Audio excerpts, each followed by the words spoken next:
Yes, twizere ko meze neza, twizere ko muri amahoro y'Imana niyo mukunda Amahoro TV barizwa ku murongo urukana bumenyi cyangwa se ku murongo wa YouTube twizere ko muri amahoro y'Imana bavandimwe. Ngabo dukurikirana bibere muri Amerika, Australia ndetse n'ahandi hatandukanye.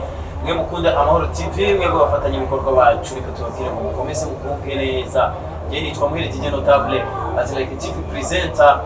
Tuganira namwe umunsi ku munsi kugira ngo dukomeze twubake ino society yacu umunsi ku munsi, ariko kandi tubabwire ko Amahoro TV cyangwa se Amahoro TV ni televiziyo yo kamana cyangwa se ya evangelization. Ubwo rero abantu bakunda abaramyi cyangwa se abantu bakunda ijambo ry'Imana cyangwa se abantu bakunda ijambo ry'Imana muri rusange twarababonye muri abafatanya ibikorwa bacu tubabona umunsi ku munsi. Rero n'uyu munsi twongere tubahe ikaze tubabwire ngo twagarutse kubera ko turi hano kugira ngo dukomeze gufatikanya namwe.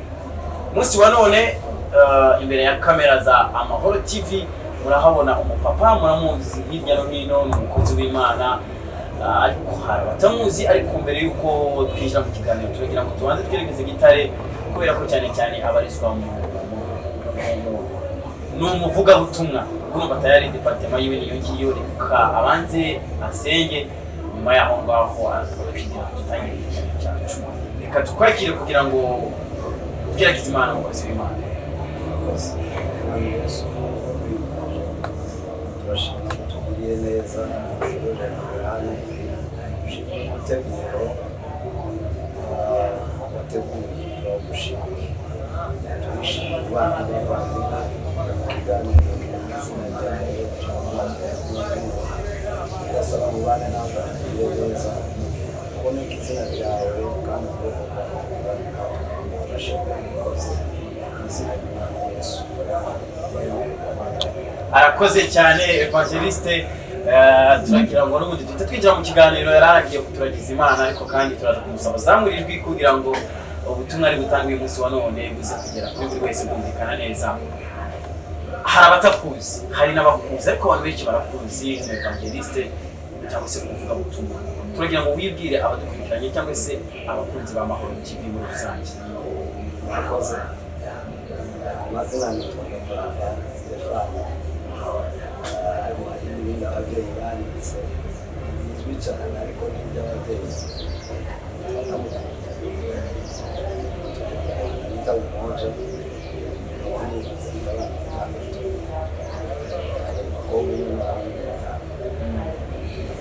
ariko iwacu kavukire ubwo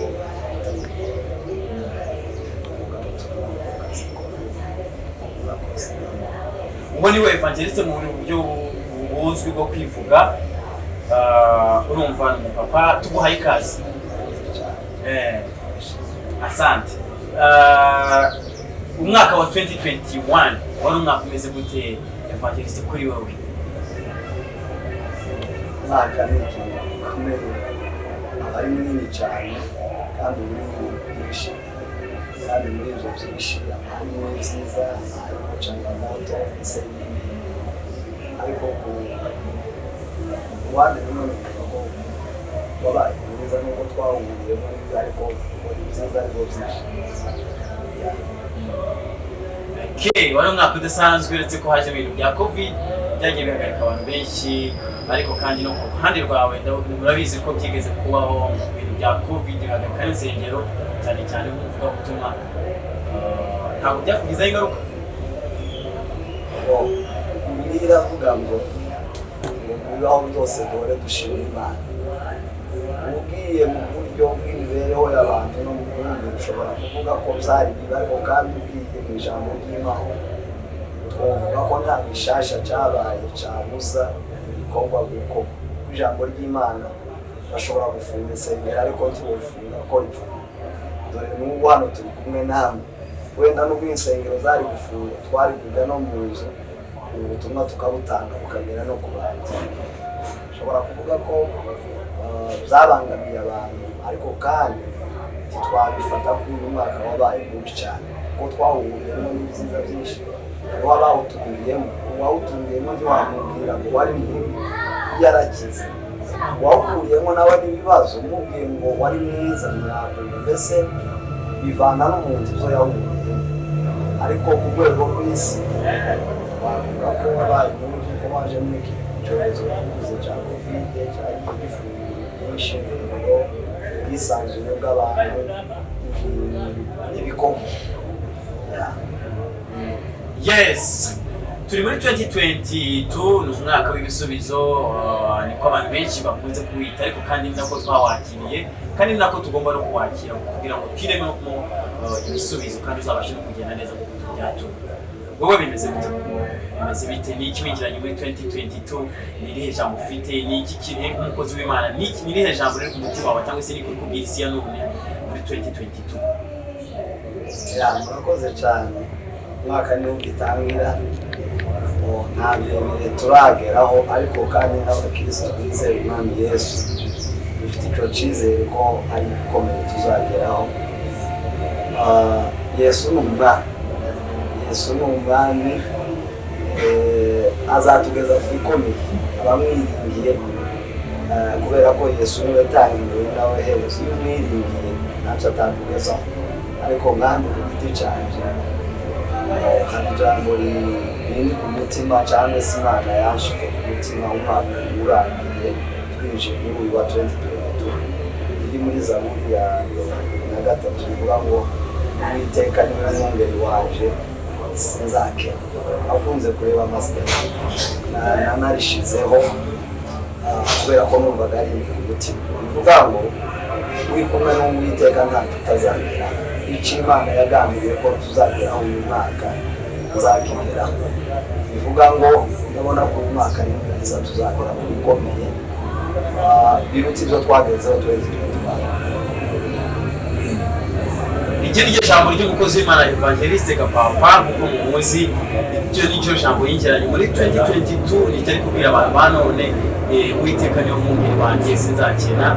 Urumva ko iryo jambo ritekerejeho ndetse ukabasha kuritafakari, ushobora kugira icyizere cy'Imana kandi ugakomeza kuvuga neza. Nanone kandi Evangeliste, iyo mutanga icyizere nk'abakozi b'Imana, ese duhere nk'abo mu Evangeliste ukaba ku bihumbi kugira ngo muri abapasiteri, duhereye inyuma umurimo w'Imana uhagaze gute? Yaba ari mu kiyumbe cya none urakibona gute? Ese bimeze gute? Nk'aho watangiye ku Mugorore muri Burundi n'ahandi hatandukanye, ese uyu munsi nk'abakozi b'Imana ukuntu urabona amatorero ya none ahagaze gute? Murakoze cyane.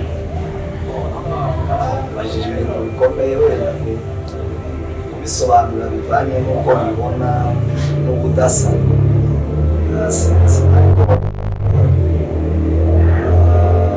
yenda ukuvuga ubutumwa si ubupasitori, gutekereza kuba wese Imana yazabikora, ariko si zo nzozi. Gusa ibihe biratandukanye kuko wabivuze. Igihe nakuriye mu cyaro niho navukiye, ndakurira ariho nemerera, bukeye ndahavanye njya mu kizungu nk'uko babivuga, ahantu hari siviliza. Urumva hariho ubudasa. Imana ni imwe, n'umwuka n'umwe, ariko rero ibihugu na changamoto duhura nazo z'ibihugu cyangwa z'uturere ziratandukanye. Wavuga ngo ubuzima bwo ku Mugorore mu bwereranye bwa hano Mugorore twishuraga hano turayishura. Iyo kera ni changamoto imwe ishobora gutuma udashobora gukora nk'ibyo kuko wakoraga ku Mugorore, kubera ko ku Mugorore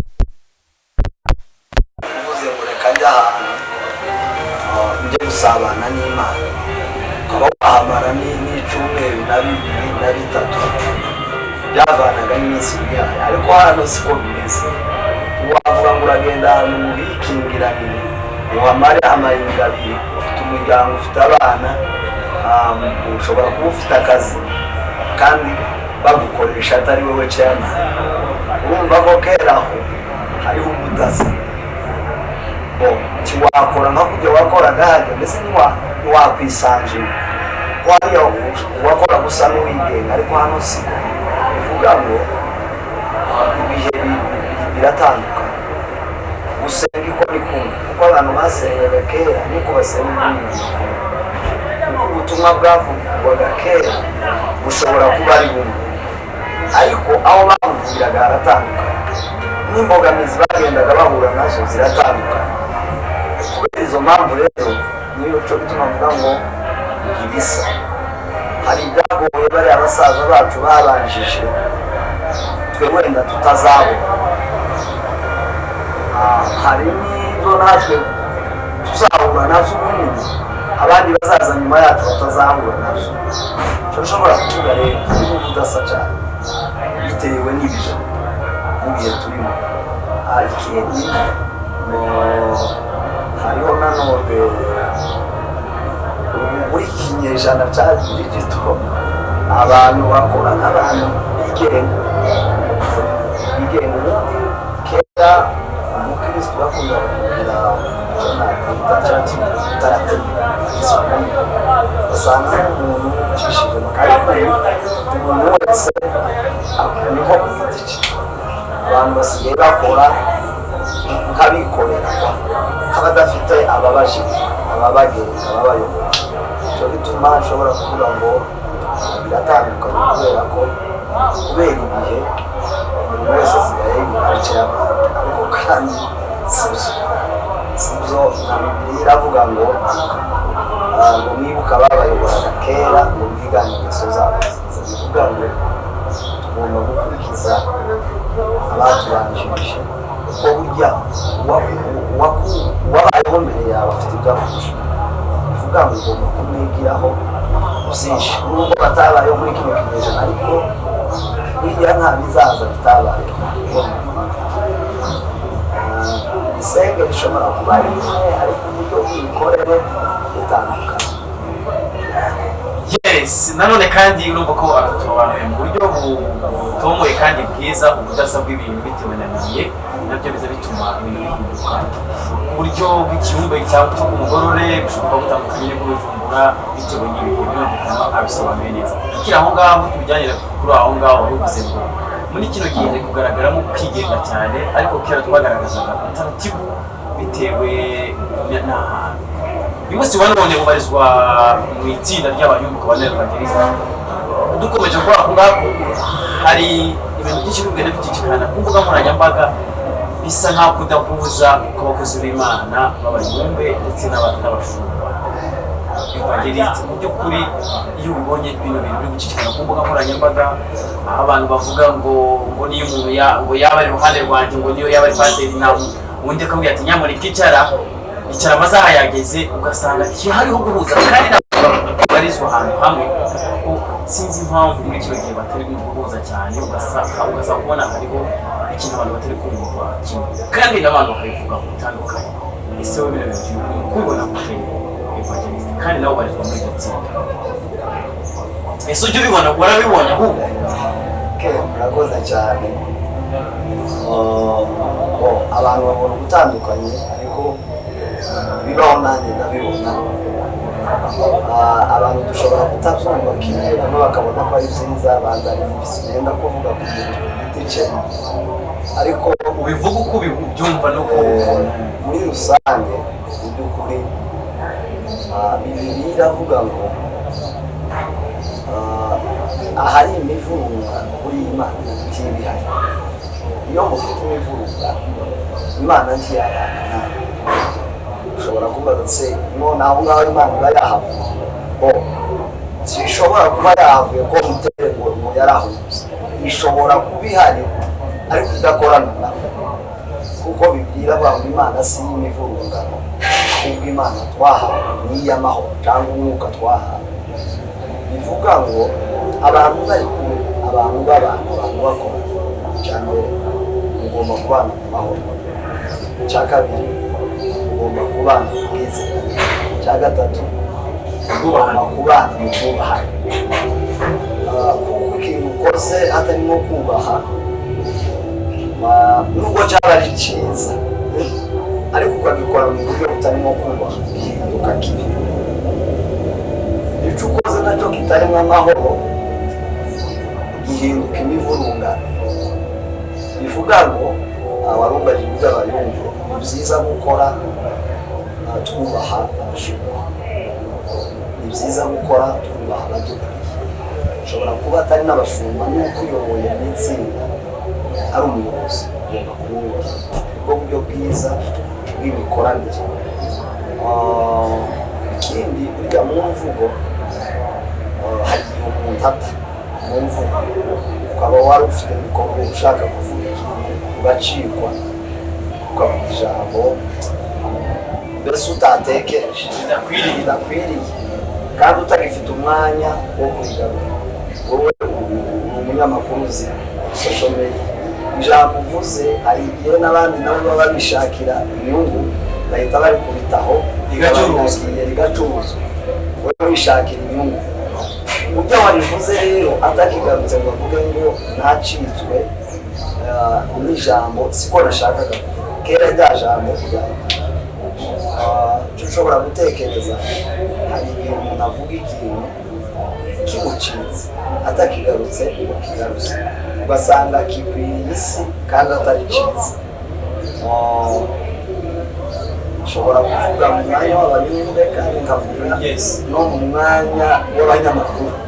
Ati gute ibyo abantu bavuga ababisambaza cyane cyangwa ababikwirakwiza ni abanyamakuru. Twafashanye, hari igihe umuyumva ashobora kuvuga ijambo ritari ryiza ariko rimucitse kandi atakigarutse ngo arigarutse ngo avuge ngo ntacitswe iri jambo timurifate mukuri. Umunyamakuru nawe akarifata akariheza isi rikaba riragiye.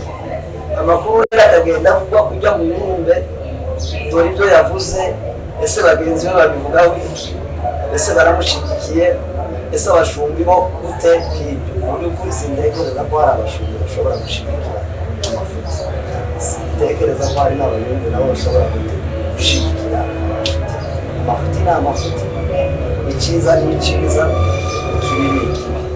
Ikibi ntitwacita icyiza, n'icyiza ntitwacita ikibi. Ukoze ikibi kiba ari ikibi, ariko nari bisobanuye hari igihe agikora acitswe, icyo ni kibi. Hakaba n'igihe agikora ngo ntamenye ko yakoze ikibi. Aho rero hasaba inama, hasaba kumugenderera ukamwisha ukamubwira ngo ijambo wavuze si ryiza kandi ryageze kure. Bibaye byiza warigarura nubwo kuko burya ikinyoma kirihuta, kuri kugenda gahora ariko iyo kuje kuza ari ukuri kandi gufite imbaraga. Nubwo ikinyoma cyakwiriza ariko iyo ukuri kuje urakizura.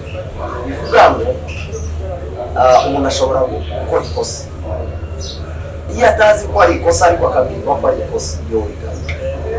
Bivuga ngo icyo umuntu yavuze atazi ko ari ikosa akwiwe ko ari ikosa yokigarura kugira ngo kitazatukisha.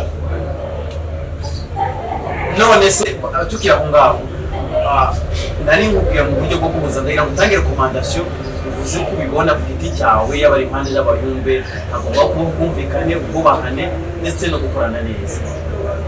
Recommandation none watanga kuko ni ibintu bigaragara Evangeliste, ntabwo tubihisha, ni ibintu biri hano hanze umunsi ku munsi ku mbuga nkoranyambaga.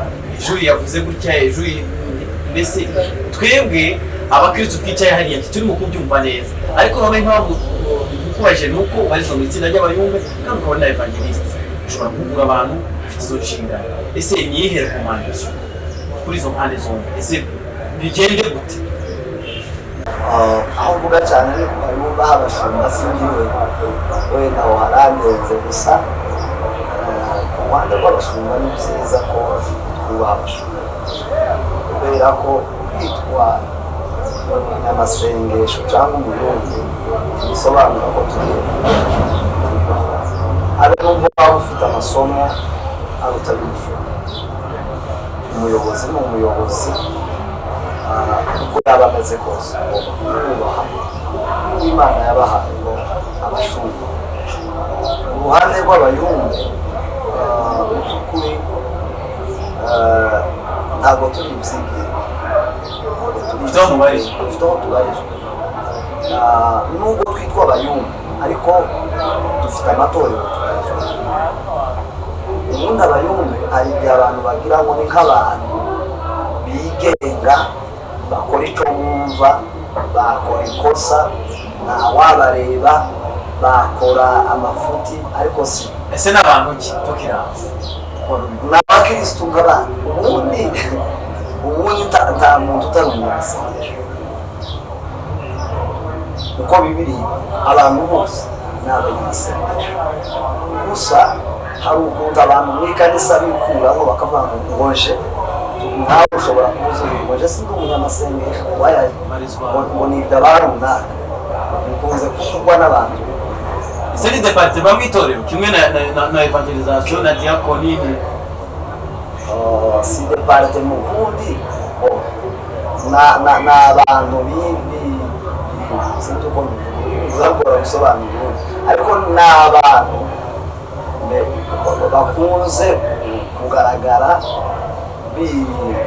na itsinda ry'abanyamasengesho tuvuga ni itsinda rikunze kugaragara nk'uko abaririmbyi barepeta tuvuge ngo uyu munsi wa mwibo ibi igikorwa cyabo ni ugusenga uretse ko gusenga atari nk'umuhamagaro w'ivugabutumwa n'umupasitori gusenga nuko abakirisitu usanga bakije ariko rero se niba ari mu bwoko bwacu twumva ko ari ibyaba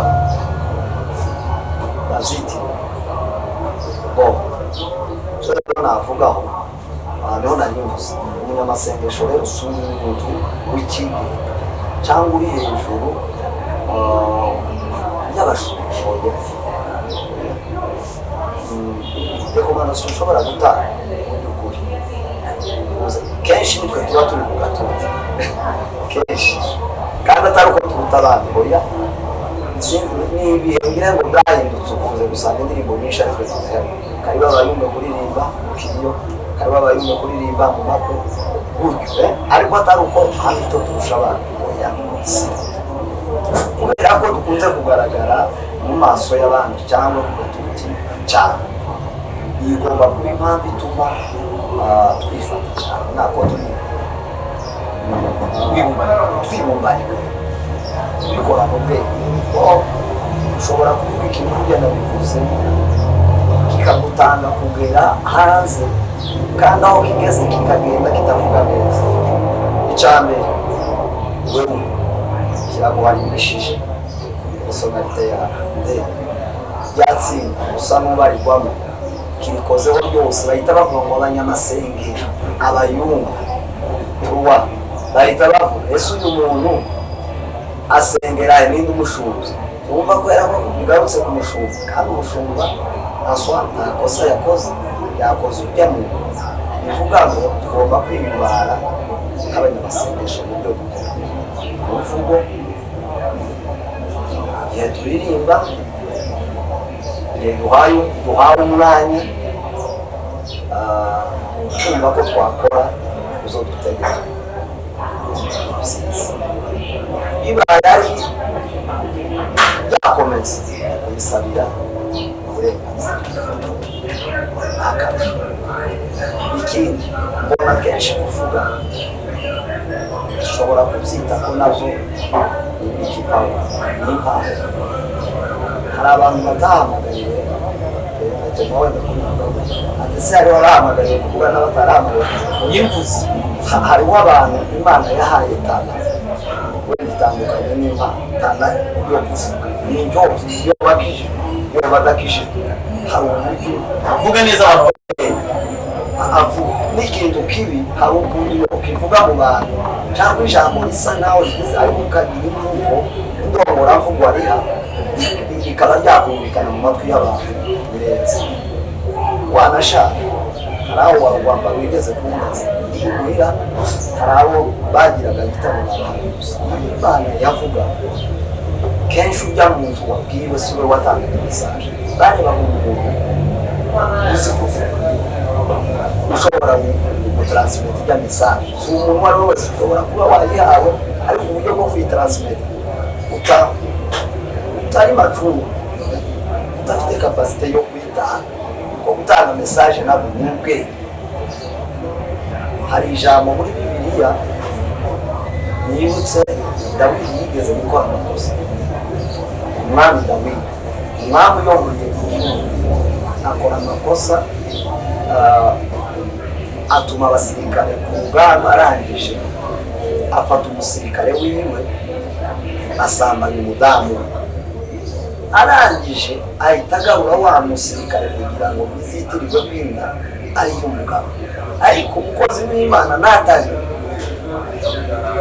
arabyemera Imana irabimwereka Imana imutuma kuri we umwami Dawidi yashize ngo yabamubwira ngo Dawidi ngo wasambanyije umugore w'abandi ngo none Imana iramuhana oya yabivuze mu buryo bw'umwe baramubwira ngo mwana wawe uzana ngo hano mu gihugu cyawe ngo hari umuntu ngo warariwe n'abashitsi bafite ngo agatama kamwe ngo noneho ngo ahita afata intama ufite 99 ngo atamwime arayibaga kandi hari umwe ufite afata agatama kamwe aja kukabaga ariko yari afite urumva umwana atariko yobari muri kino gihugu nawe atarahari Imana n'umbwira Imana yumvishije bimukoze ku mutima umuntu afite agatama kamwe hanyuma bafite nyinshi kibaga ariho ziragwamo haja kubagwa intama imwe ariko yifite n'umbwira atazati Imana uwo ni we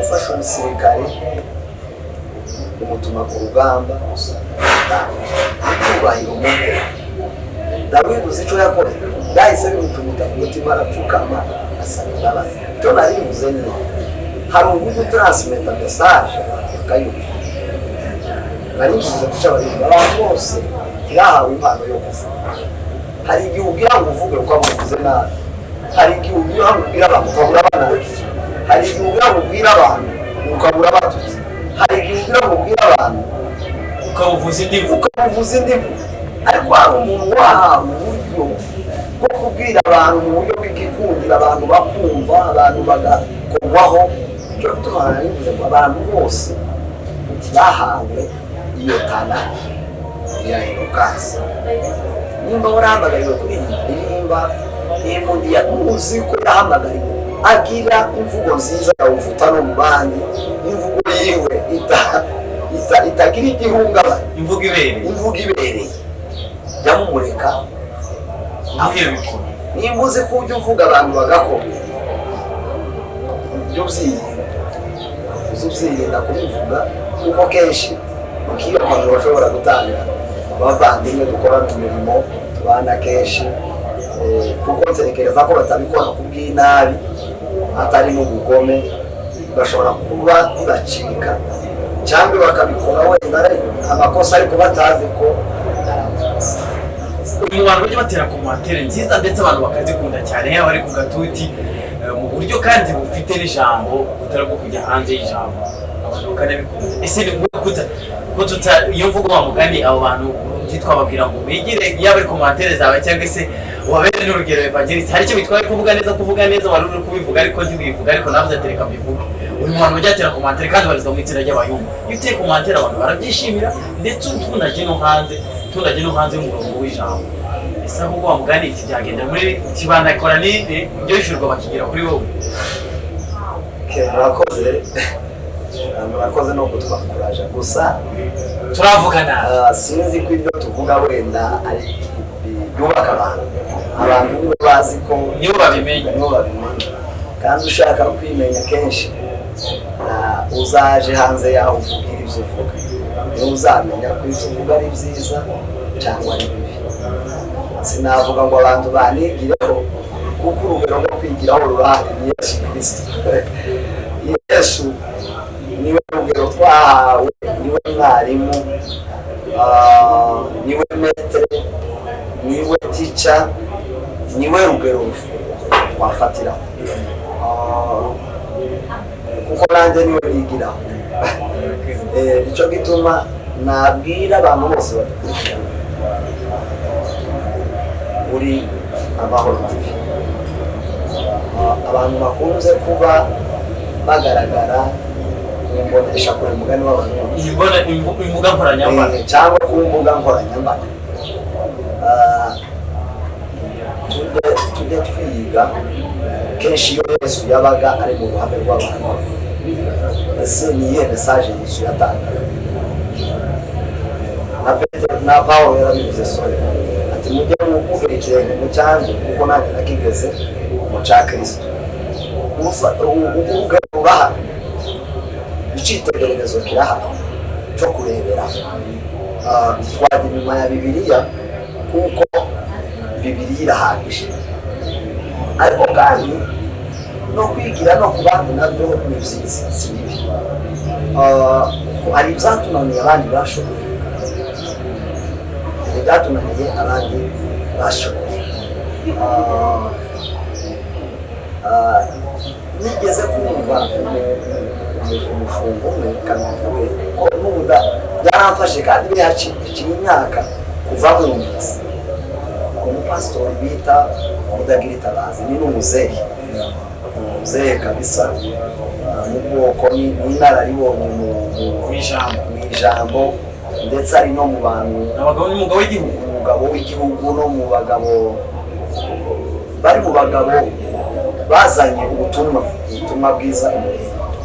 Yigeze kuvuga ngo hari umugabo yatanze urugero rw'imwe ariko yabivuze nari mbasanga ku nabyo, aravuga ngo mu bimwe byamukomeje mu gakiza ngo hari umugabo umwe ngo yatinyaga, sinibuka izina rye gusa ariko yamutanze urugero.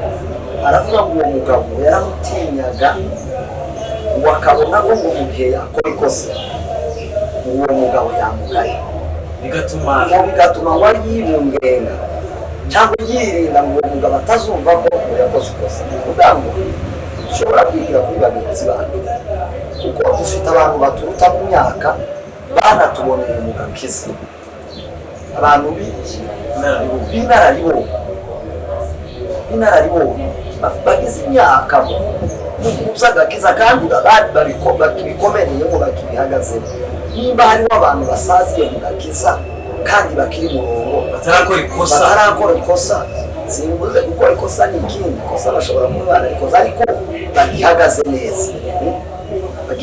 neza, bagifite amavuta, bakiri mu mwuka kuko tutabigiraho. Ushobora kubigiraho, dufite abasaza batuzara mu mubiri no mu mwuka, dufite bakuru bacu bagihagaze, twebwe bato dushobora kubigiraho gute bitwaye mu butumwa bwiza mu bantu, mu materaniro, cyane mu materaniro kuko niho kenshi tugaragaye. Ubundi ubukristo bwacu dukunze twebwe kumubonetse hano mu iteraniro, ariko kandi ubundi ibyo ukagaragaye hano hanze. Imyifato yo mu itorero uriya nta muntu utari umukristo mu ikanisa, ariko cyane uzibamenyera hanze. Ariko ku itsinda ry'abayumbe bakunze gufata siporo, ni byiza kurebera ku batubanjirije ko bitwaye, ko bagiye mu kibuga, ko bagiye bakora, bizadufasha. Impamvu twatsinze kuri kino kibazo n'uburyo nako si n'ikibazo kuko turi kurebera hamwe, niyo mpamvu twaratumiye n'umukozi w'Imana, ni ibigenda bigaragara, ibigenda bikikikana, niyo mpamvu twagitinzeho kandi agisobanuye neza. Yatanze ku ruhande rwawe tubareba itsinda barizwamo ry'abayumbe na nka evangeliste rwose anabisobanuye neza. Tugomba gushaka abo twigiraho, ati bavandimwe bagenzi banjye b'abayumbe b'itsinda ry'abayumbe, dushaka abo twigira kugira ngo tumenye uburyo twitwara. Dusanzwe twitwara neza nabyo yabisobanuye, ariko tugira abo twigira kugira ngo ibigende neza n'ejo ntitugomeze abantu ngo bakomeze batubone ku rundi rwego rutari rwiza. Reka rwose tumushimira kuri icyo ngicyo, niyo mpamvu twanayitinzeho kugira ngo agisobanure neza, niyo mpamvu twanamuzanye hano. Yewe nicyo turi kurebera hamwe ni uburyo bw'amatorero ya none, cyangwa se uburyo se itorero rimeze gute, ese bihagaze gute, ni ntacyo turi kurebera hamwe kuri uyu munsi wa none. Kandi yarakoze kuri icyo yarasobanuye cy'uburyo bw'abayumbe n'abakozi b'Imana, yabisobanuye neza kandi ndatekereza ko bizatanga ubutumwa kubaza muri iki kiganiro. Ufite abavandimwe bawe bakora umurimo w'Imana, turabaza abashumba b'ametero, turamuzi umukozi w'Imana Fidele, niba uraka umuntu avugana n'abantu, waba uri umushefu cyangwa se waba uri umunyapolitike, mu rugo mwese mukorera muri politiki, waba uri umukozi w'Imana, mwese ubona kubera ko ufite bakuru bawe bagukuriye, bigatuma nawe ujya mu murimo w'Imana. Nibyo byatumye ujya muri evangelization, umukozi w'Imana. Ni na ngombwa ko umukristo ariko ese byaye ni mu byatumye nawe ubikora. Murakoze cyane.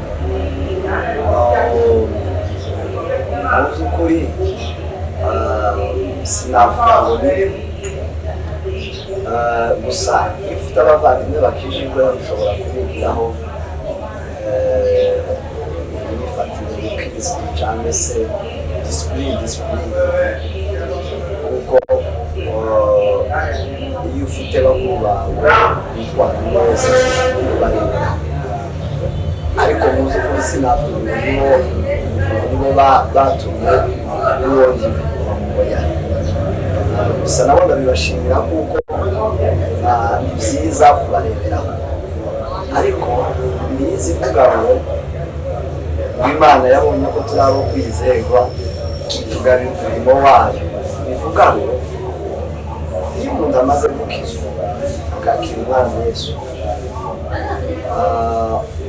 hari ibyo Yesu Kristo amugarira gukora dore ko turi n'abigishwa cyangwa turi abayoboke nta muntu uri ku isi udafite ibyo yahamagara ntashaka nk'umukristo cyangwa atari ushobora gusa kujya mu murongo utari wo cyangwa ukawukoresha icyo utawuhamagara ariko yaba ukina politike iriya politike ntabwo ari icyaha kuko benshi babivuga bakanayitinya politike buriya ni igikristo kuko nawe n'Imana yabahamagaye ni igikristo none kuko Bibiliya iravuga ngo nta murimo utaravuye ku Mana nta butwari butavuye ku Mana bivuga ngo abantu twese ntituzaba abavugabutumwa twese ntituzaba abashumba twese ntituzaba abanyapolitiki twese ntituzaba bivuga ngo Imana ihamagara abantu mu buryo butandukanye kandi niyo imenya uko ibahamagara ngaruka ku ijambo warumbajije mu by'ukuri ntabwo ari abavandimwe batumye njya mu byivugabutumwa Yesu wabishize umuhamagaro Imana rero iyo imaze kugushyiramo agakiza hari ibyo iguhamagarira Pasiteri Fidele Mudaheranwa ni umugabo w'inararibonye ukurikiranwa n'abantu ndetse unakunzwe ndetse unavugisha ukuri ntagera ipfana birazwi ariko kandi ni na byiza ibyo mwigiraho iki muvandimwe twebwe dufite byinshi tumwigiraho ese we niko ibyo mwigiraho cyane ni byinshi ariko muri ibyo byinshi ntabwo ngo bike ariko ari n'umuvandimwe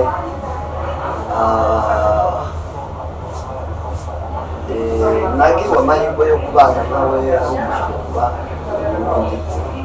nanjye arashwe yabanje kumufumba imuhira aho tuvuka imuhira umugore uretse ko nari ntarakizwa nabaga mu itorero ariko ntarakira umwami Yesu ariko maze kujya i Burundi musanze yagiriwe amahirwe yo kuyoborwa nawe nigaho byinshi cya mbere guca bugufi icyo ni kimwe guca bugufi kandi ashunze abantu benshi ariko agaca bugufi utabona itsinda ry'abantu benshi icya kabiri namwizeho ikintu cyo kubaha icyo yahamwe kwiha agaciro hari igihe uhamagarira ikintu ariko tukizi ushobora guhamagarira umwuga w'ubunyamakuru ariko twubahe ko ukora n'akavuga desordre bigatuma wa murimo utagaciro icyo rero ni ikintu mwigaho guha agaciro icyo yahamagariye gatatu otorite y'icyo yahamagariye icyo ni icyo rwose hari igihe ukora ikintu ariko ukagikora kandi otorite mvuga ntabwo ari kwishyira hejuru biratandukanye otorite bitandukanye no kwishyira hejuru kwishyira hejuru icyo ni ikindi kintu kandi na kibi na Bibiliya iracana ariko otorite ukora uri siriyasi kucuhamagara no kucuvuga ukaba wizeye ko icyo uvuga ari ukuri cyangwa ibyo ukora ari igihe ukora ibintu ukumva ko ubikora ariko ufite wasiwasi ko n'igihe ibivuze wabisubira kubikubaza sinabimusobanurira abikora ari siriyasi afite otorite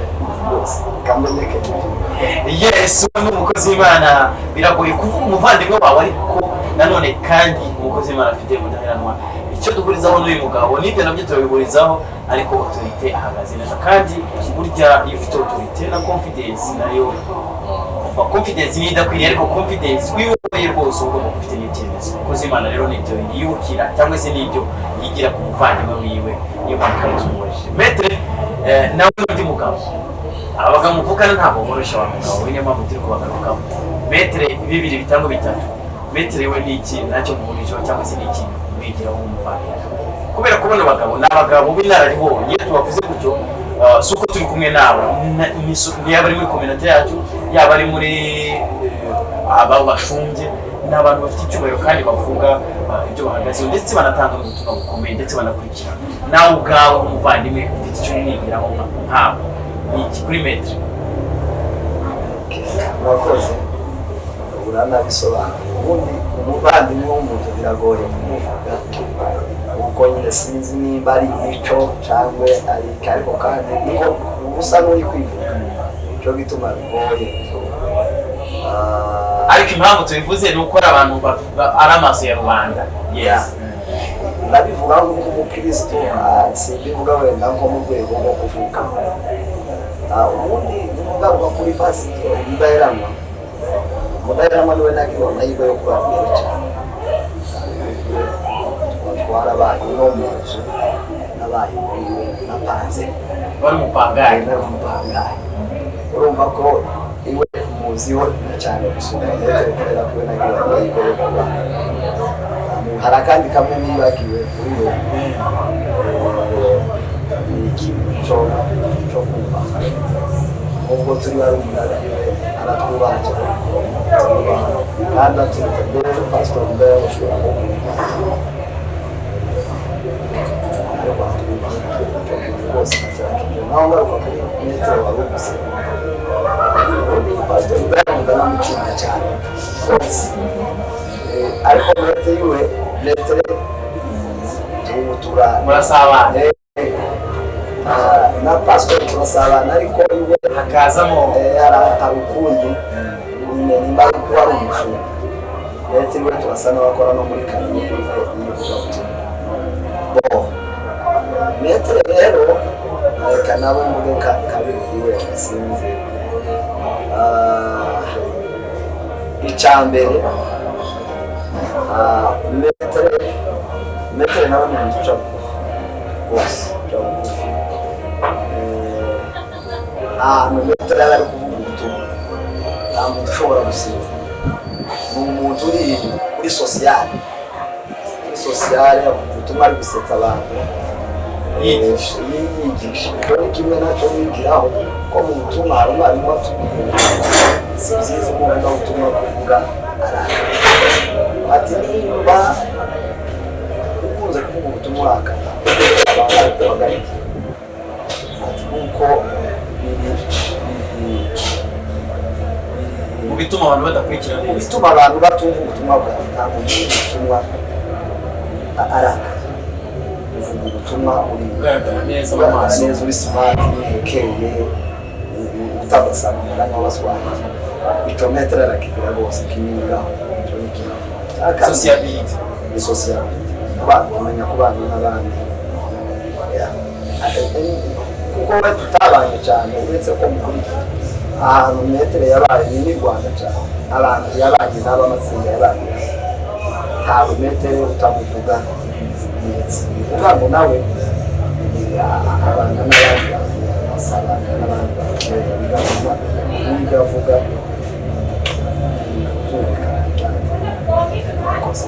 arakoze cyane.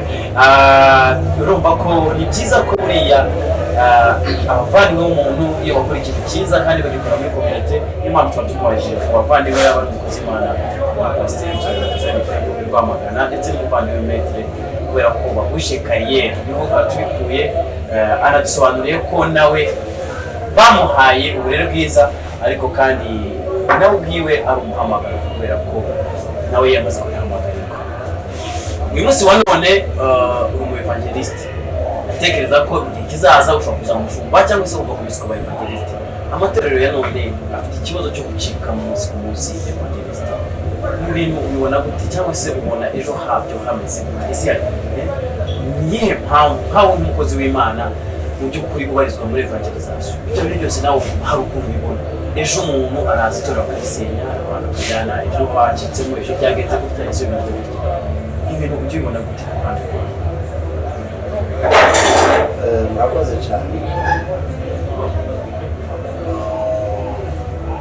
By'amatorero biragoye ariko kandi umwe nanjye ubona ubarizwamo igenda biba mu by'ukuri si wenda mu bwoko bwacu niho navuga ko mu yandi moko sinzi ko naho biba cyane.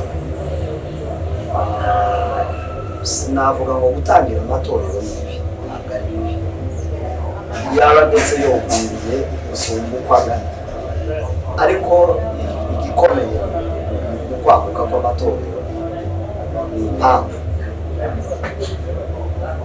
buriya ni ikintu gikomeye cyane. Impamvu yatumye mumpamagara irahari tubane hano kuri Amahoro TV ni ikomeye, ntabwo kwicara hano ariko gukomeye. Igikomeye ni impamvu yabatereye gutekereza no kwicarana nawe. Gutangira itorero si ikintu gikomeye, impamvu gutera gutangira itorero nicyo gikomeye. Ese ni ukugira ngo ubutumwa bwiza bwamamare ku isi, icyo ni kimwe. Ese ni ukugira ngo nanjye ngira itorero, ese ni ukugira ngo hari ibyo wabonye umuhamagaro ushizwemo, kuko imihamagaro ntizibura. Iyo ushizwemo umuhamagaro biragora kugira ngo uwinjirize mu wundi, sibyo? Uhamagariwe nk'umushumba, kuvuga ngo wa muhamagaro wawe winjirize mu wundi mushumba byagora, kandi ntiwamubwira ibikuri ngo mubikore. Niwe responsable we watangiye icyo. Rero mu buryo bwiza, iyo ushizwe mu muhamagaro uhamagara uwo mukorana ukamubwira ati hari icyo mpamagara, ndagusaba dufatanye ariko uburenganzira tubona icyo kintu cya mbere kimwe umugisha, nta kizatuma utambuka, nta kizatuma utagera mu ntego z'iby'Imana guhamagaye. Ariko ikibazo impamvu sasa hari utangira kubera ko atasengewe umupasitori, sibyo? Bikaba impamvu ituma atangira ikanisa. Urumva impamvu ituma atangira? Hari utangira kubera ko ngo batajya bamuha amabwiriza bigatuma atangira itorero. Urumva impamvu? Hari utangira kubera ko abona bene wabo ari benshi agiye bamushigikira. Urumva impamvu? Nawe akagira itorero. Hari utangira kubera ko nawe agira ijambo zikuvuga. Urumva impamvu y'umutobe? Yoga niyo mpamvu kandi niyo itumye atangira ikanisa. Ikibazo rero ni mu gihe amatorero yagenda atangira haba hari ikibazo kabisa, cyaba ari ikibazo gikomeye aho biganisha haba ari habi. Ariko impamvu nimba ari nziza nta kizatuma uzukora mutazabona. Ariko niba impamvu ari icubahiro, ari uko banze kumusengera, ari uko wabuze ijambo, ubundi ijambo si abantu barihuta, ijambo riba mu muntu. Imana iyo iguhamagaye iguha ijambo, rya jambo rero iyo yagushize mu buryo riguha ibintu, nta muntu wohereza undi ijambo. Ariko kubera kutabimenya umuntu uravuga ngo bamwimye ijambo muri kanisa, kandi ijambo umuntu ararigenda. Kandi gutangira ikanisa si cyo bisobanura ko uzagira icubahiro. Ubundi icubahiro si uko uyoboye oya, icubahiro uragihabwa, ni ikintu ushigwamo, ni wowe ushigwamo. Icubahiro si abantu bashaka kumva ko ushaka. Icubahiro ni indangagaciro zirimo zituma abantu bakunda. Kijya nicyo cyubahiro. Gusoza kuri iryo jambo nimba izo mpamvu narimbuza arizo zituma abantu batanga amatora aho amatora aganisha y'abo bantu batanga ariko nimba ari impamvu zo kuvuga mu murimo w'Imana wabo hari ibyo mbona bidatunganye aho reka ngende guhindura mu by'ukuri byaba ari byiza. Rekomandasiyo ndabwira inshuti abavandimwe tukiraho turatanga rekomandasiyo bavuga ko abantu bo hanze aribo bagira abayazanye mu buryo bwo guca mu makanisa y'inaha muri Afurika ku buryo nkwawe Evangeliste Gapapa usikubwiriza turabizi umuntu akabugukubitamo inkunga ukemurira akanisa ukorera uragiye kandi se ni umuhamagaro niba ari umuhamagaro bimeze bite ugasanga rero ngo nicyo kibazo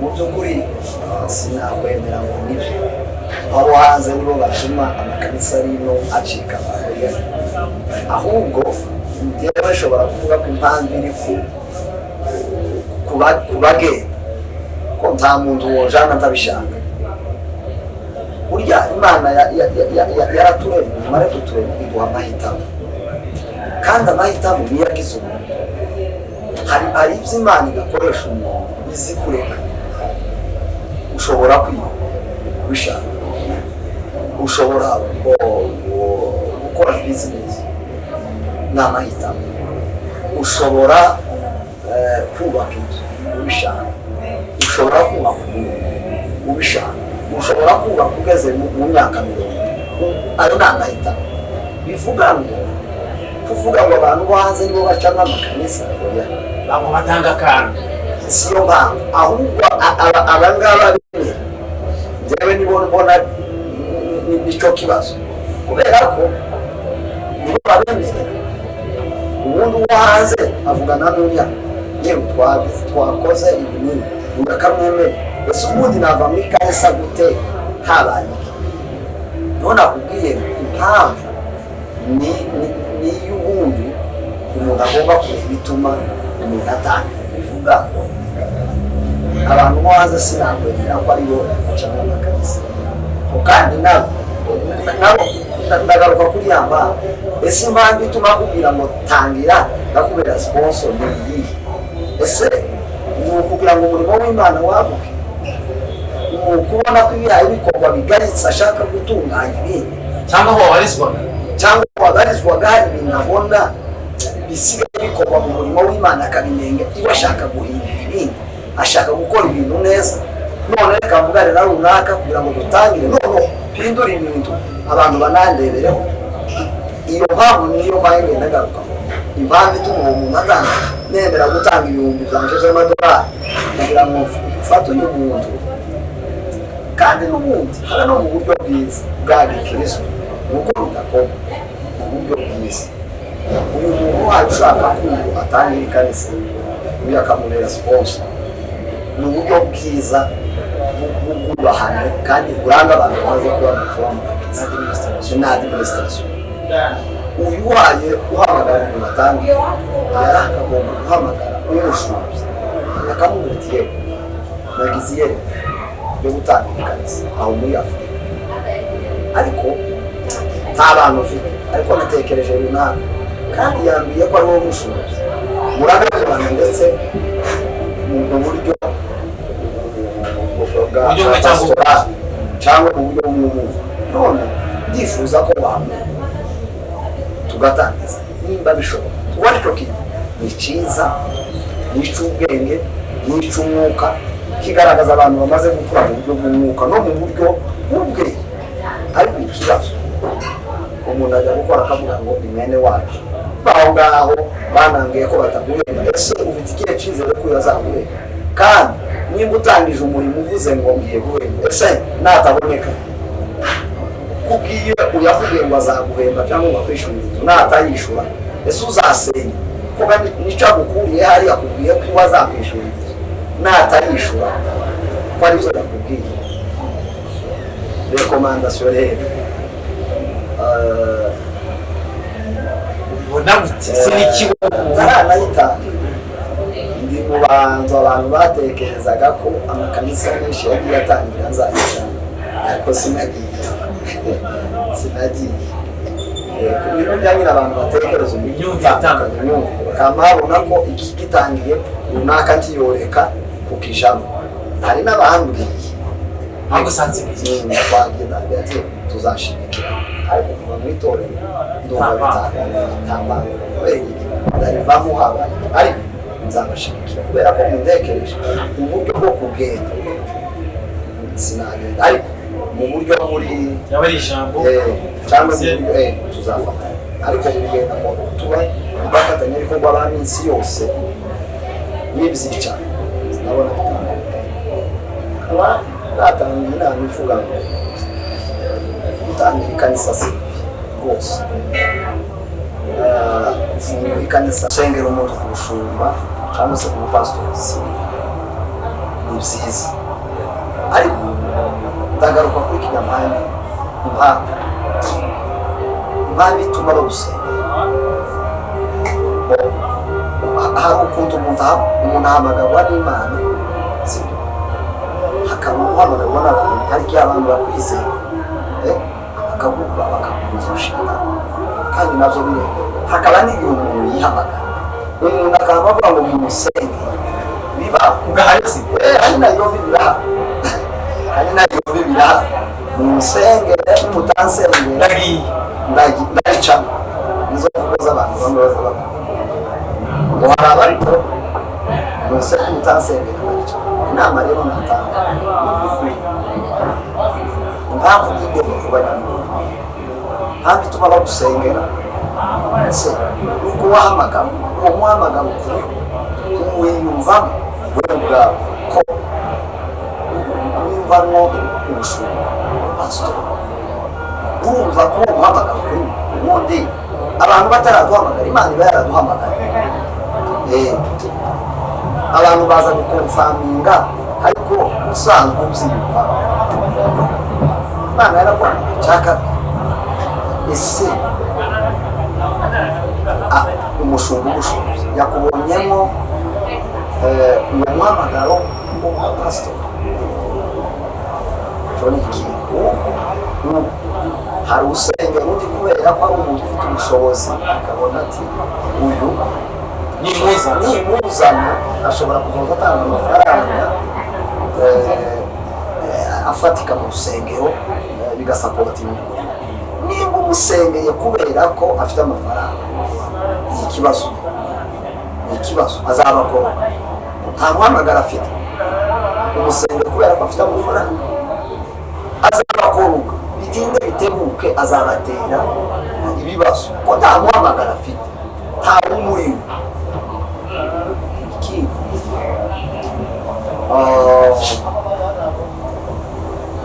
Ni kubatangira amatora, gutangira itorero si byiza, ariko hari icyo se wabwiwe kuko ibyo dukoraga ni iby'Imana. Abavugabutumwa, abashumba n'abandi, imirimo dukora y'Imana dufite uwaduhamagaye. Ese kugiye gutangira, hari ijwi ry'Imana ryakubwiye ngo tangira, kugira ngo utangire. Nimba atari kubera kujya gutangira, nta jwi ryakubwiye ngo utangire, bizakugora.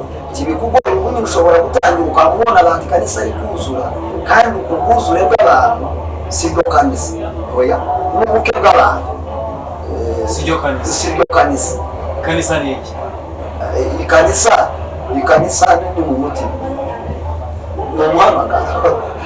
Niba ufite umuhamagaro muri wewe, ufite ikanisa, ushobora kuritangira n'umugore mukamara imyaka ibiri, ibyo ni ikanisa. Ariko icy'ingenzi gikuru umuhamagaro uri muri wewe.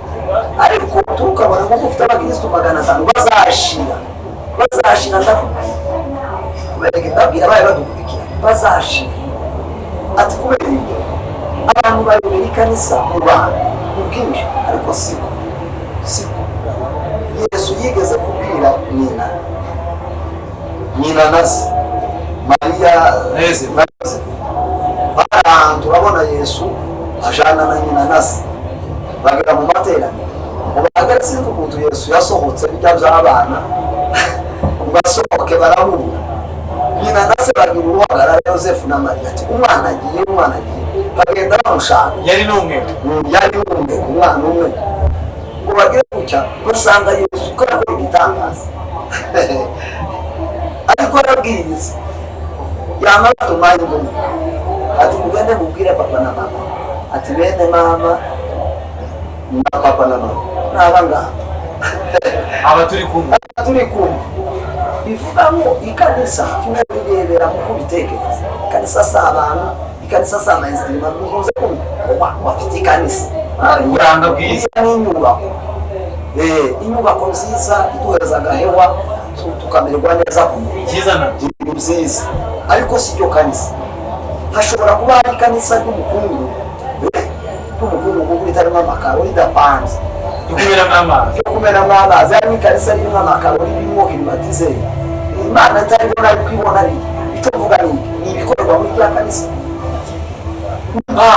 uyu yatangije ikanisa kubera ko yasuzumwe atangiza ikanisa kubera ko jambo yahawe yatangije ikanisa kubera ko abwiwe ko azishura inzu uyu yatangije kubera umuhamagara ariko ntabanda afite urumva iyo diferanse urumva ukuntu bitandukanye uyu yarahamagawe ariko ntabanda arabona ariko fedese azababona kubera ko uwamuhamagaye niwe nyiri bantu azabamuzanira uyu we yatangiye kubera ko amadolari yaje bano bantu nubwo ari benshi ariko bazashira kandi muri bane zijya mpamvu zatumye atangira hazavamo abandi nabo batangire kubera zijya mpamvu kubera ko bibiri iravuga ngo ica umuntu abiwe icyo asarura niba utangiye ikanisa ryubatse ku mafaranga kuko wishura inzu hazavuka abandi nabo baritangire kubera ko nabo baze kugira gute wishura inzu ariko niba utangiye ikanisa kubera umuhamagaro hazavukamo abandi bafite umuhamagaro soza abari batangira amakanisa n'abafite imbere nibabanze bagire impamvu bituma batangira ikanisa cya kabiri hari icyo babwiye bavuganye n'Imana yabo yabahamagaye kugira ngo kuko gutangira umurimo w'Imana nuko hari icyo umubwiye Dawidi aje kwimikwa hari icyavuzwe Imana yatumye abantu yatumye umuhanuzi Samweli genda uje kwimika Dawidi kandi amaze gushika bamweretse bene nyina ngo nibo bari nabeza niko Bibiliya beza igikundiro bahagaze bashitse nawe ushobora kureba ntubatamba ariko ngo babazana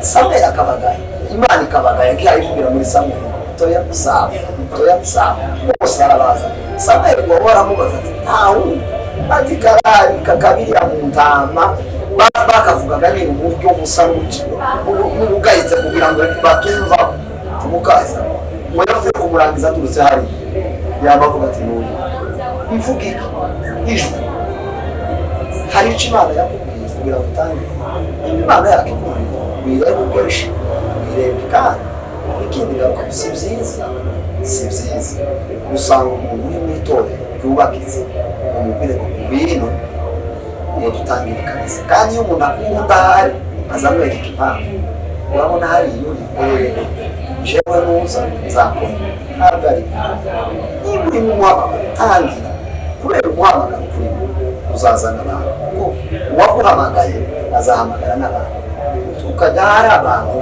ubabwira ngo nibava aho bari turakorera Imana urya nawe karakorera Imana ngo umunyage barya abantu niko kwiye turi mu kazi njye nawe turi ko turakora urafanikiwe mbere yawe umanitse isimisi ngiye gutora y'amafaranga niba ko ari ubujura niko nabyiga uragenda ukajya kumenya mu mwanya bakirisitu umukorera Imana imbere genda uvuge ubutumwa genda utegereze baza bavuga ngo hari umugani baca ngo ntawuvuka uwo munsi ngo yuzure ingobyi nta mwana uvuka uwo munsi ngo baba bamwambika amahuzu kaya nambara hajya kuri papa duhuzu dutukwakura niko agenda yandikwa mu bivuga tangira ikanisa none tuwamubwira ngo ririya mari kuzura abantu ririya mari zamuka rigere ku rwego rya etape par etape uzabanza guhura na changamoto kuko umurarazi niko wiga ikanisa rizagenda rizamuka bivanye n'uwaguhamagaye nyirayo ariko ubu nyine ikibazo bari mu kwihamagara kandi iyo bihamagara akamakana bikanisa kuzura abantu byaba rigeri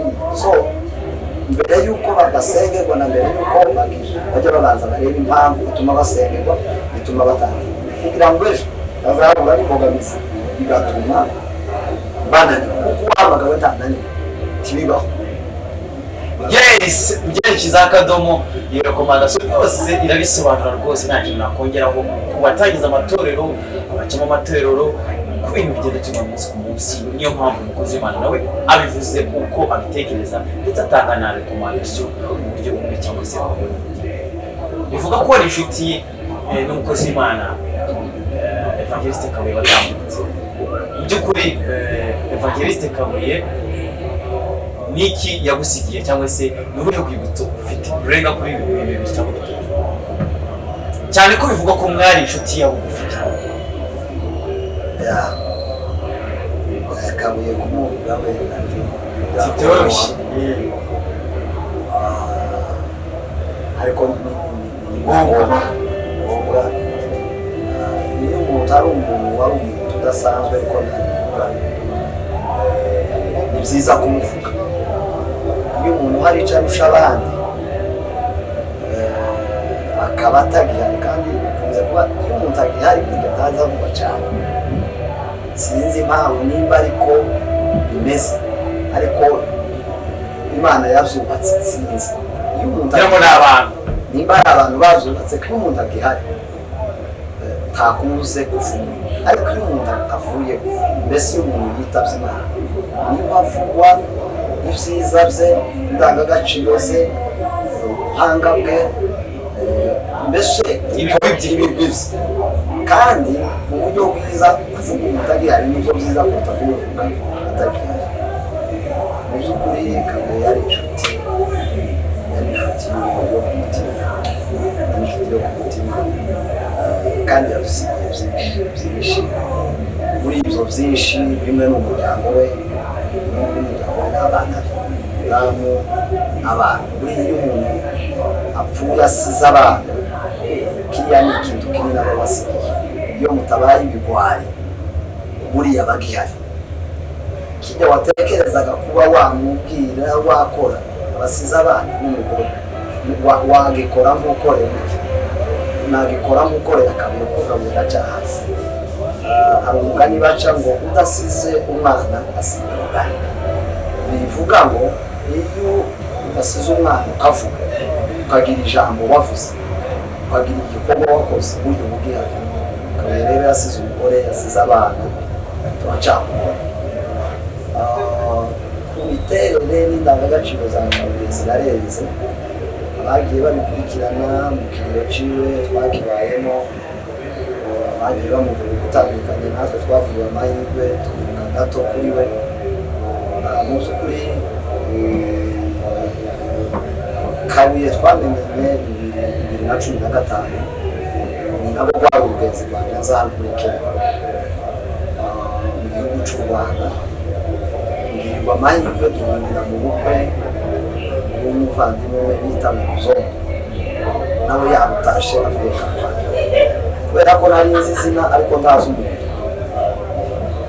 utanumva bavuga ngo turi Kabuye kuko namukundaga ntaramubona noneho bitamubona kuva ubwo tumenyanye muri 2015 kugeza ejo bundi yitaba Imana muri uyu mwaka w'ibihumbi 2020 mu by'ukuri arenze arangiza twifuza bivuga ngo namwigiyeho ibintu byinshi ariko ntavuga bike.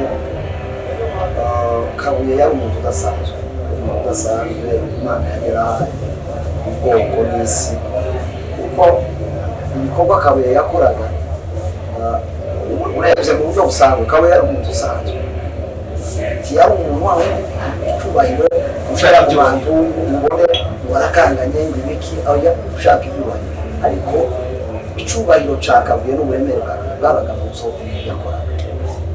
Kabuye ari mu bantu bashigikira wese abe mu bwoko bwe abe ubundi bwoko bivuga ngo umuntu wese abonye ukeneye gufasha by'abantu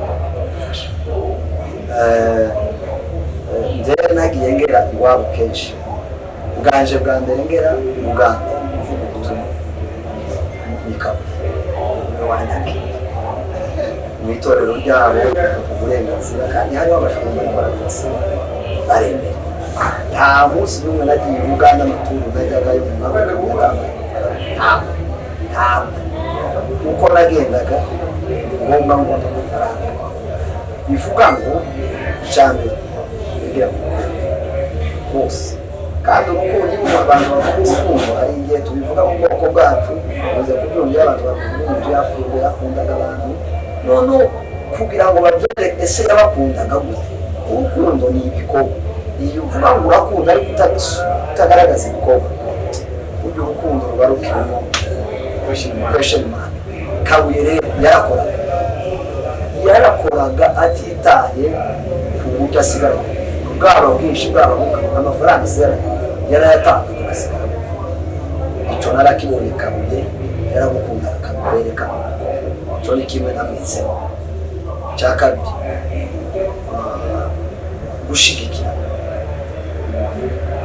gushigikira undi muntu gikorwa cye sapoti ikene umugabo wari muri umunyamakuru umukeneye serivisi runaka ayishoboye yarayikora nimba kuvuga mu bantu neza kugira ngo abantu bamenye muri we cyangwa icyo yarabikora nimba kumenyekanisha itorero runaka ku bikorwa rufite kandi atayisengeramo yarabikora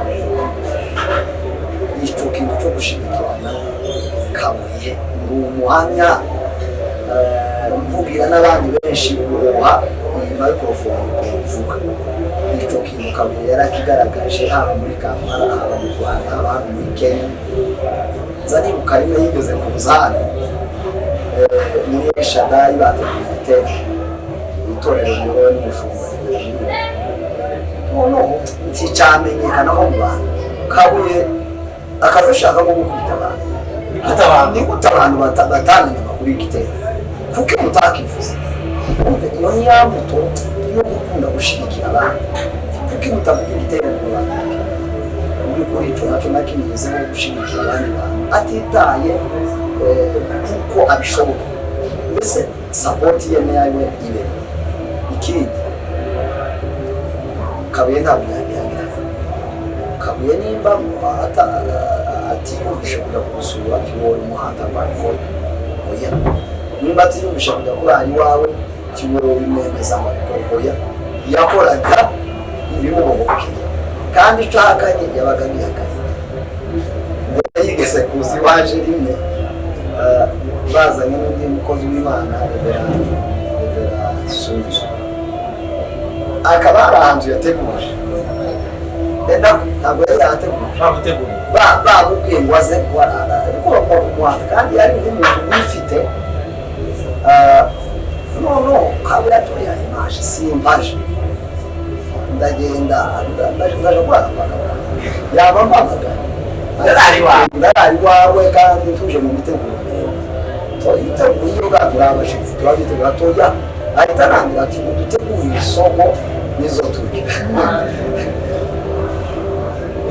guca bugufi anambwira n'ijambo arambwira ati hari impamvu itumye ndaraye iwawe nisemo kuza kugira ngo ndari iwawe ndaguhindurira amateka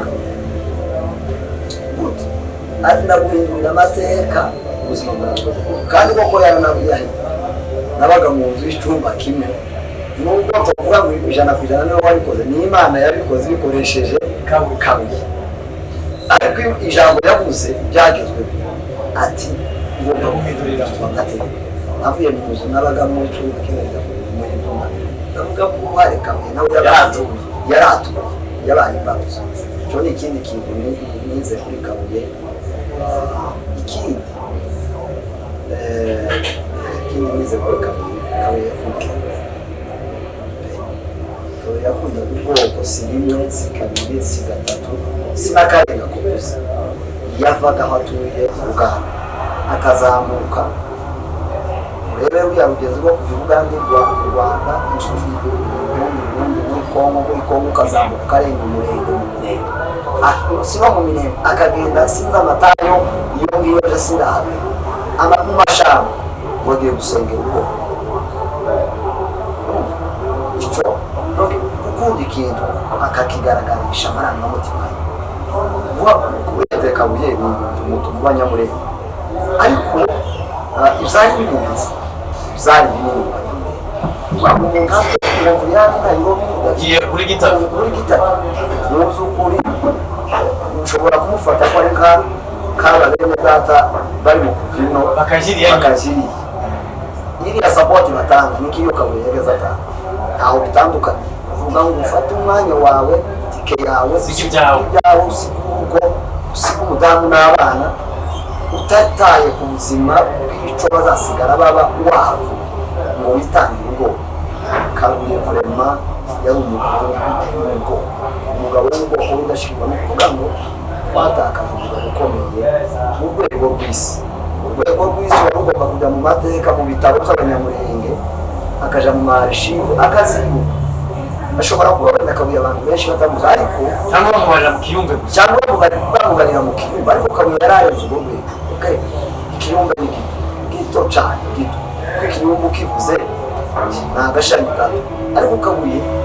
yari mu rwego rw'isi kuko usanga Abanyamulenge yagirira njye babaye mu Kiyumbe nabonye aho Abagande bamuhana bamuvuga yahamijwe n'umudepite w'igihugu cy'Ubugande ahamwa atanga ubuhamya bw'umujura atanga ubuhamya bw'umukapiteni Bagande Umugande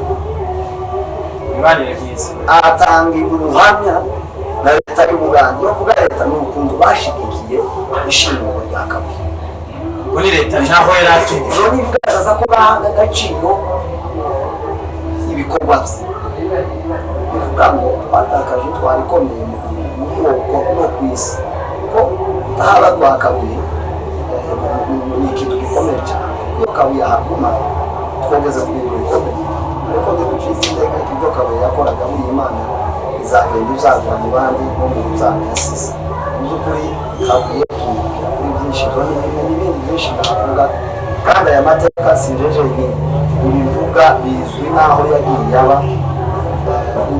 uhamagaye Umugande yabivuga uhamagaye Umunyarwanda yabivuga uhamagaye Abanyamulenge babivuga uhamagaye n'andi moko twe tutazi Kabuye yagiriye neza babiha urakoze udashyira umukozi w'Imana Evangeliste Kabuye kandi buriya iyo wakoze neza nta mpamvu byaba ugomba kubivuga byaba birivugira cyangwa se inyuma yawe reka tumwifurize ibiruhuko bidakira tugana ku musozo Evangeliste tubwira ngo tunakubohore sinzi niba hari ku mutima wawe sinzi niba hari ku mutima wawe cyangwa se icyo wakongeraho mu kiganiro twakoze sinzi niba hari ibyo rekomandasiyo ufite mu byo twaganiriye byinshi bitandukanye sinzi niba hari ku mutima kugira ngo tugane ku musozo murakoze cyane mbere ni ukubashimira Amahoro TV mwafashe umwanya wo gutekereza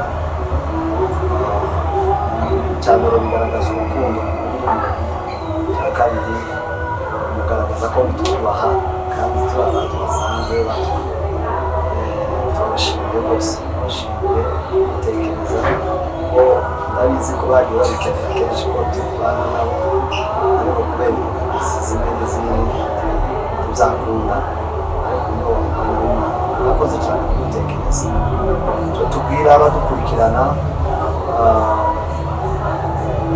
ari ijambo riri ku mutima ari naho ushobora kuba narabiganiriyeho hamwe cyane biri mu rwandiko aho yandikiye Abikorintho ba mbere ibice 3 n'umurongo w'10 bivuga hejuru y'urufatiro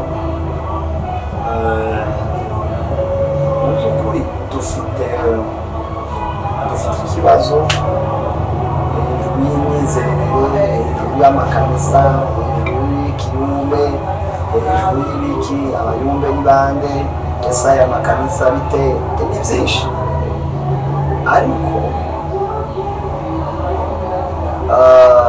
hari ijambo ushobora kuvuga buriya umuntu wese uburemere bwe buri kuco yubatse nazo mbaraga z'umuntu. Buriya uburemere bw'umuyobozi runaka ni pariti.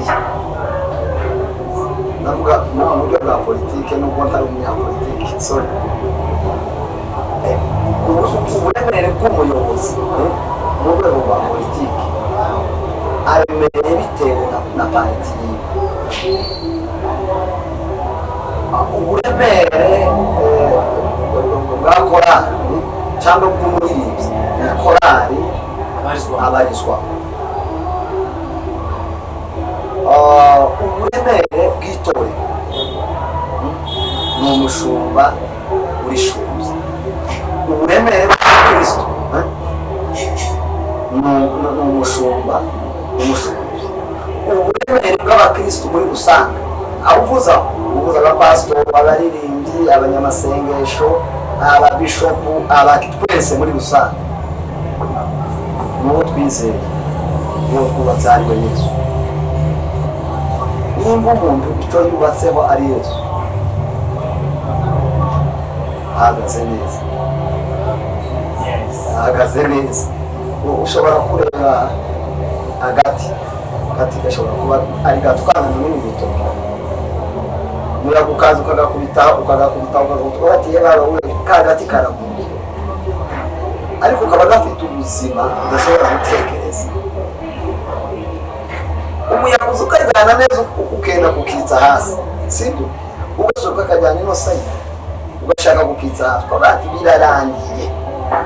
Ariko iyo umuyaga urangiye, ka gati gakuma bivuga iki? Kajya gati siku ni imizi. Ni ukuvuga ngo uburemere bw'aka gati ni imizi. Uburemere bwacu bwa Kristo ni Yesu. Nimba Yesu tumwubatseho ari we duhagazeho, nta kibazo. Dufite sekirite, dufite amahoro, dufite ubudahangarwa, dufite freedom. Ariko ikibazo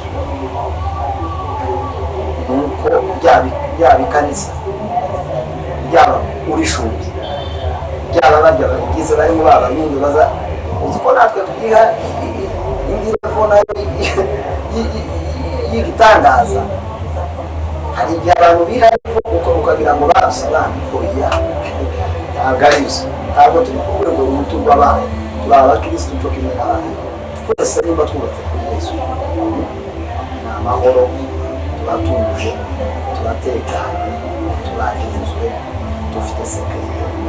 Ariko niba tutubatse kuri Yesu ni ikanisa n'urishumbye, niba ajya baririmo ni ikibazo. Amaherezo nzaza. Ariko niba twubatse kuri Yesu, dutuze, tujyane, dusinzire, tuba amahoro, turarinzwe. Soza bashimiye cyane kudutumira kugira ngo tumenyekanishe ubutumwa bwiza. Nzi ko abadukurikirana ari benshi,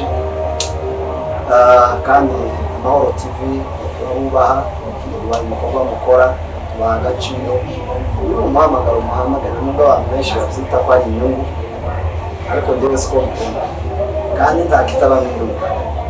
Abe nivuga ubutumwa ribamo inyungu. Iyo ugiye kuvuga ubutumwa abantu bagakizwa, iyo ni inyungu. Inyungu ziratandukanye. Iyo nawe ukoze bino, icyambere hari inyungu z'ibidu utanze, icya kabiri hari inyungu zigufasha n'umurimo wawe. Izo zose ni inyungu. So ukangurira abantu bakurikirana, bari kure, bari hafi mu bihugu bitandukanye, gushyigikira haba mu bitekerezo, haba mu nama, no gukora subscribe mu biganiro bya Amahoro TV. Dufatikanye kandi hari uburyo umuntu akurikira filime atazi y'abazungu y'abanyamerika, rimwe utumva n'ikirimi, ariko hari bene wanyu, hari abanyafurika bagenzi bawe bafite ubutumwa wumva ubwo rurimi, bashyigikiye, uzabushyigikira ubutumwa bwiza, uzabushyigikira imirimo barya bene data bakora, no kwiteza imbere. Dushyigikirane mu mirimo dukora, igisabwa bagikora. Murakoze. Asante sana. Amahoro TV ni twari turi kumwe n'umukozi w'Imana Evangeliste Gapapa Nairobi muri Kenya, kandi atavuze ibintu byinshi bitandukanye, inama zitandukanye n'uburyo yumva ibintu cyangwa se asobanura ibintu. Reka tubabwire ngo ni Amahoro TV, mwari kumwe nanjye muri DJ Notable Zeleke TV presenter kuri munsi wa none. Imana ikomeze bagire neza, nakagaruka Amahoro TV, murafatanya ibikorwa beza inshuti n'abavandimwe, turabakunda cyane.